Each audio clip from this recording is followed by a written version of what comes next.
আসসালামু আলাইকুম। রমজান মাসে চ্যানেল আয়ের আরও আলো এই অনুষ্ঠান থেকে শ্রোতা দর্শকদেরকে জানাচ্ছি প্রীতি ও শুভেচ্ছা। আমরা আলোকিত মানুষ হওয়ার কতগুলো স্টেপসের কথা বলছিলাম, যেগুলো আমাদের একটা মাইন্ডসেটে আছে। সভ্যতা, ভব্যতা, অর্থাৎ ম্যানার্স, এটিকেটস। এগুলো বলতে বলতে একটা জায়গায় এসে আমরা থেমেছিলাম যে অন্যের জন্যে জায়গা করে দাও। তো এইটা আপনারা যারা অন্য দেশে টিউবে চড়েন, লন্ডন, আমেরিকাতে, তখন গিয়ে দেখবেন give this seat to an elderly person আর এ হ্যান্ডিক্যাপ পারসন, এটা তাকে এই সিটটা দিয়ে দাও। তো এটা খুব দুঃখের কথা যে এটা নোটিশ জারি করে এই কথাটি বলতে হয়, অথচ একজন তরুণ সে যদি সত্যিই আলোকিত মানুষ হতে চায়, ভেতরে তার মধ্যে আলো থাকে, সে যদি মানুষকে সম্মান করতে চায়, তাহলে তো নিজের থেকেই উঠে এই কথা এটার বলবে, কারণ তাকে তা শেখানো হয়েছে। তো এইটা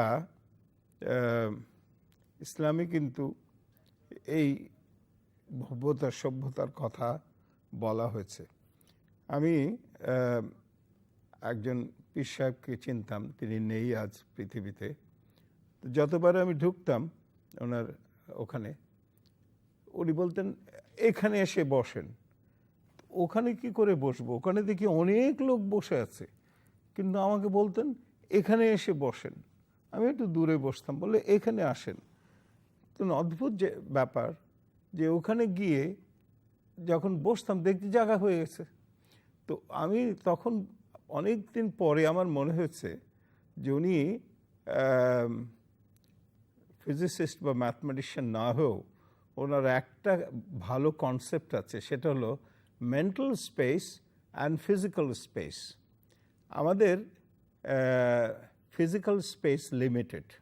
একটা ঘরের মধ্যে কত ঘর, এই প্রয়োজনে 10-12 জন, কিন্তু একেবারে এমার্জেন্সিতে সেখানে 15, 20, 30, 100, 150 একটা লিমিট আছে। কিন্তু এটা হলো physical space. Physical space is limited, কিন্তু মেন্টাল স্পেস ইজ আনলিমিটেড। মানসিক যে স্থান, সেটা হচ্ছে অবস্থান, সেটা হচ্ছে আনলিমিটেড। আমি অসংখ্য লোককে আমার মনের মধ্যে ঠাঁই দিয়ে দিতে পারি। তো এই জিনিসটা যদি আমরা মনে করি যে আমরা যদি জেস্চারটা দেখাই, তাহলে the rest will take care of itself, এবং অন্যরা তখন তাকে ঠিক সেইভাবে তাকে স্থান সংকুলন করে দেয়। যাই হোক, এটা এরপরে একটা যেটা করবার জন্য বলেছিলাম, যে আমরা দেখি যে একজন এনলাইটেন পারসন, তিনি যখন কোনো একটা পার্টি দেন বা কিছু, তিনি গেটে দাঁড়িয়ে থাকেন, নিজে রিসিভ করেন লোকজনকে। এটা একটা খুব সুন্দর জেস্চার। আমরা দেখি যে যার বাড়িতে যাচ্ছে তিনি উষ্ণ অভিনন্দন জানাচ্ছেন। এই কাজটি কিন্তু আমাদের নবী করিম সাল্লাল্লাহু আলাইহি ওয়াসাল্লাম আমাদের শিখিয়েছেন, যে কোনো গৃহে, তার গৃহে কেউ আসলে তিনি নিজে তাদেরকে গ্রিট করতেন এবং নিজে গেট পর্যন্ত গিয়ে তাদের করতেন। এ প্রসঙ্গে উল্লেখ করতে হয় যে নবীজির নিজ মায়ের সাথে বেশি দিন থাকার সৌভাগ্য তার হয় নাই। তিনি দুধমা হালিমার সঙ্গে কাটিয়েছেন, এবং অসাধারণ একটা সুখস্মৃতি তার মনের মধ্যে সবসময় জড়িয়েছিল তাকে কেন্দ্র করে। অসাধারণ, অসম্ভব শ্রদ্ধা করতেন তাকে। এবং যখন দেখতেন দুধমা হালিমা আসছে, উনি মাথার পাগড়িটা, ঠিক আমরা আজকে বলি রেড কার্পেট রিসেপশন, যখন প্লেন থেকে ভিআইপিরা নামে, উনি মাথার পাগড়িটা খুলে এরকম বিছিয়ে দিতেন এবং বলতেন আমার মা এসেছে, আমার মা এসেছে। তো এই যে রিসিভিং পিপল কিন্তু একটা এই ইসলামে এটা জীবন বিধানের একটা অঙ্গ, এটা একটা ট্রেনিং। একটি ছেলে বা মেয়ে বড় হওয়ার সঙ্গে সঙ্গে তাকে এই ট্রেনিংটা দেওয়া হয়েছে। তারপরে আছে সিং সামওয়ান অফ। আমরা সেটাও দেখি যে একজন কাউকে আমার বাড়িতে আসলো, তারপর গেট পর্যন্ত তাকে বা দরজা পর্যন্ত, যদি অনেক লোক থাকে যেতে পারছে না, বলছে সরি, কিন্তু দরজা পর্যন্ত তাকে গিয়ে এটা করা, বা স্টেশন পর্যন্ত গেলে, প্লেন পর্যন্ত গিয়ে বাই বাই টাটা, এগুলো আমরা করি। এটাও কিন্তু আমাদের নবী করিম সাল্লাল্লাহু আলাইহি সাল্লামের জীবনী যদি পড়েন তাহলে দেখবেন যে সেখানে তিনি ভিজিটারদেরকে গেট পর্যন্ত গিয়ে তিনি তাদেরকে সি অফ করতেন, তাদেরকে উষ্ণভাবে বিদায় জানাতেন। এইটা আরেকটি কথা এখানে না বলে পারছি না, সেটা হচ্ছে যে আমরা যখন খাওয়া দাওয়া করি তো সাধারণত ঘরের মধ্যেই খাওয়া হয়, কিন্তু এখন মানুষ বিভিন্ন সময় বাইরে যায়, বাসে, ট্রেনে, লঞ্চে মানুষকে খেতে হয়। তা আপনি বসে আছেন একটা বাসের মধ্যে, আপনার খিদে পেয়েছে, ব্যাগের মধ্যে হয়তো একটা পেয়ারা আছে বা কিছু লিচু আছে বা একটা স্যান্ডউইচ আছে, একটা কলা আছে বা একটু চকলেটের একটা পিস আছে, যার যে সামর্থ্য অনুসারে আপনার আছে। তখন আপনি খাচ্ছেন, আপনার পাশের লোককে আপনি ভদ্রতা করে জিজ্ঞাসা করলেন যে তোমাকে কিছু অফার করতে পারি, আপনি কি খাবেন কিছু? তখন তিনি বললেন না না না, থ্যাংক ইউ, ধন্যবাদ, আমি খাবো না, এটা বললেন। তো আপনি তাকে আরেকবার বললেন যে সত্যি, আর ইউ শিওর? ইংরেজরা বলে, ইংরেজরা এরকম সিচুয়েশনে বলে আর ইউ শিওর যে সত্যি খাবে না? তখন হয়তো একটা সামান্য একটা পিস আপনাকে শুধু সঙ্গ দেওয়ার জন্যে একটা বিস্কিট খেলো বা কিছু খেলো, আপনি মেন খাবার খেলেন। তো এই জিনিসটি একটা তাকাল্লুফের মতন না, একটা লৌকিকতার মতন মনে হয়েছে, কিন্তু আমি যদি বলি আর ওরা যদি বিশ্বাস করেন তাহলে কিন্তু এটা তাকাল্লুফ নয়।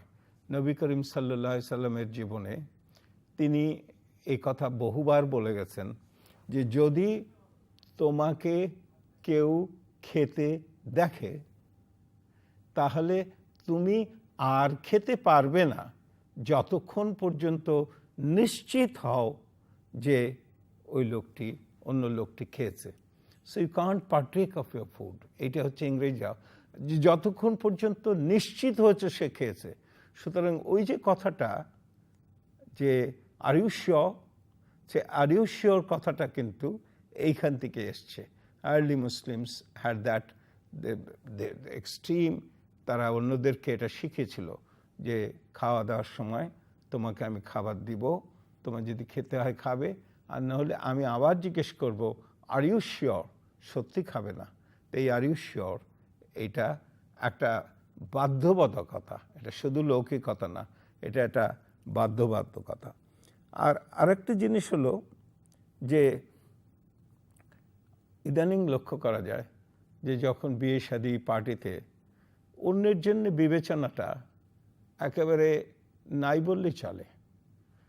আমি একটা প্লেটে খাবো, কিন্তু সেই প্লেটে ছোট্ট একটা হিমালয়ান মাউন্টেনের মতন করে নিয়ে সব করব, তারপরে যদি খেতে পারলো ভালো, বললো হ্যাঁ বেশ ভালো, তৃপ্তির সঙ্গে খেয়েছে।